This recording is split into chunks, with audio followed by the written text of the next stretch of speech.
I want to explain to you how we fitted the 300 service body into our Canon. This is our car that we're going to demonstrate on how do we fit it on. We took off the tub. I'm not going to explain how to take off the tub, every car varies, so you guys need to take off the tub. We went ahead and installed chassis brackets. On the dual cab, it's 3 chassis brackets. We installed all 3 chassis brackets, depending on the spacing. What we did is we need to basically level it out and pack it correctly. So what we did is we put spaces in between to make sure the whole thing is level. Otherwise your canopy, when it's on, it's going to be on an angle. We don't want that. We pretty much leveled it out across the whole thing, the whole bed. What we did again, we took out the harness from the tail lights and we pretty much attached it onto the car harness, because we don't want to cut the original harness. We just cut the tail light harness and clipped it on, and that way when we solder the aftermarket tail lights, we just need to solder it in, and we can unclip and clip through the tail lights without needing to cut the original car harness. So it's a much better option. Moving on to the canopy. So this is a service body. It doesn't require no tray. The canopy is the tray, if you know what I mean. So everything is bolted into the canopy. You can't jack off the canopy, it's one piece. The trundle draw rails gets bolted onto the chassis brackets. I'll show you later on as well. So when you're mounting on the trundle draw brackets, the C channels, the canopy itself comes with pre-drilled holes and pre-threaded holes. So all you need to do is line it up, make sure it's in the correct holes. You get bolted through here, the cameraman can show you, and through on the other side. It's literally just I think it was a 12mm bolt, and goes all the way through. And in terms of spacing, what we did, because the chassis brackets sometimes can be a bit inwards or a bit outwards, after we bolted it through roughly, we just slide it in the trundle drawer to see the measurements, if it's correct, if it's not in or out. So that way when we put the trundle drawer in, we pretty much squeezed it, not too tight, not too loose, and then we bolted everything on. Because if you have it too out, the trundle drawer is going to pretty much dip in when you're trying to push it. If you have it too tight, when you try to push on the trundle drawer, it's not going to go in anymore. We got the fuel piece, which is the most forward piece that goes onto the car, onto the tray.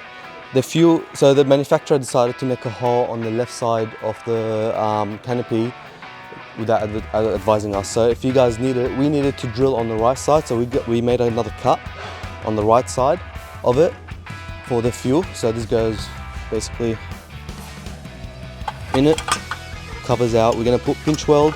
There's a bit of gap because we're going to put pinch weld to cover the hole, and it's going to be inside it.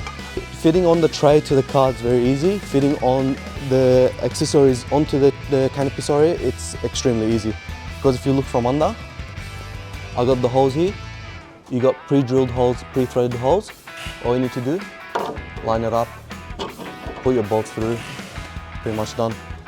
Next step is we're gonna put on the canopy onto the chassis brackets. I just want to show you one other thing. What we did is we put the canopy on the chassis bracket and we drilled extra holes onto the rail, because we bolted it, we want to bolt it into 4, so 2 up, 2 down, 2 up, 2 down, 2 up, 2 down across the whole thing, just more security. So we drilled extra holes across the rail of the trundle drawer. You can see here. So we put it on, we marked where it's going, because every car varies where the chassis brackets are. We marked where it's going, and then we drilled 2 extra holes. Same thing here, 2 extra holes, and at the bottom, 2 extra holes as well. So next video, we're going to show you when it's on the car itself.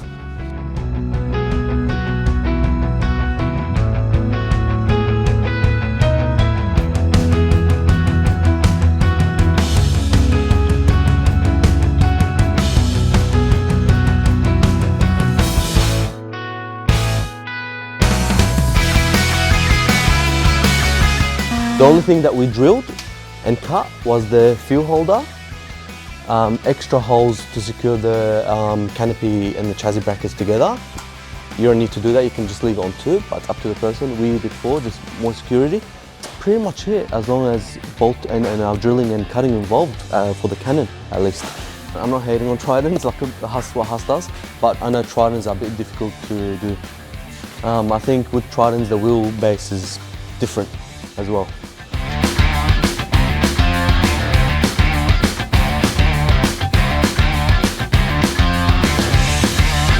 Got the mud guards, the mud flaps in there as well, the underbody toolbox, they all fit perfectly fine in the Canon. We did end up putting a resistor on the Canon, but every car varies, so you don't have to put a resistor if you don't need it. But it was hyper flashing, so we ended up putting a resistor on the lights. We got now 2 number plate lights. There's 2 of them, one here, one here. We just decided to put the number plates onto the trundle drawer itself. The trundle drawer does come with the cover and the struts as well. We installed, there was 2 L corner pieces, which was the stopper, trundle drawer stopper, so when you open up the trundle drawer, it just stops in its way and its track doesn't fling off. We installed it at the end of the corner, so there's 2 corners of the trundle drawer. Basically we installed it at the end, which stops, it hits every time it gets to a certain distance, which is this distance. The camera bracket had to be removed from the tub, and we just installed it down here. And later on, when we got the brackets for the blind spot monitor, we're going to remove this bar and install everything onto the car itself, or bring the sensors and mount it on the canopy or the tray. The canopy does come with central locking. You got central locking onto the whale tail handle for the main doors. There's 2 doors there. You got central locking for the main doors. I'm going to get an auto electrician to wire this in. I can wire it myself, but I was probably just better off getting an auto electrician to do it himself. The benefits of this, rather than the tray and the canopy, I would say it's lighter in terms of weight when you're putting on the car. I didn't notice no sag in the suspension. This is factory suspension at the moment. It's running factory suspension. I didn't notice no sag on it, as it's only the canopy basically on it and the accessories onto the canopy, nothing else. But when you add the tray, it's an extra 150, 200 kilos on top of the canopy weight, which is 190. So you're putting 400 extra. But at the moment, I reckon you're only running 200 kilos, give or take. I don't know exactly, don't mark my words on it. If you guys do decide to install it yourselves, we always advise customers to seek a professional fitter, especially being a licensed mechanic where he has the correct tools or the forklift or the harness to lift up the canopy or the tray or whatsoever. It's just safer, and he knows what he's doing at the end of the day as well. We've been doing this for the past 7-8 years, so we know what we're doing. But if you guys are handy with yourself, you're more than welcome to give it a try. But we Aussie for Wi-Fi always advise us to just go ahead and get a professional installer to do it. Otherwise, as the fitting goes, guys, like I said before, I reckon it's simple enough for anyone with the right tools, the right mindset to do it. If you guys do want to check it out, it's on our website. So this is the Service Body 3000. We do have different types. So we got the 1500 and the space at the back if you guys want, or we got different colors as well. Well, generally what I'll do if I were installing it, I'll probably just take it out for a test run, take the whole car for a test run, see if there's any vibrations, see if there's any loose nuts, sounds, that unknown sound that you can't tell. Put the volume down, put the windows up, see if there's anything rattling. Just identify the source of it and see if all the bolts and nuts have been tightened up properly. Definitely, the brakes do feel a bit heavier. I would say, like takes a bit longer to stop, but it's nothing too serious. I think just it's a personal thing that you're just gonna have to adjust to.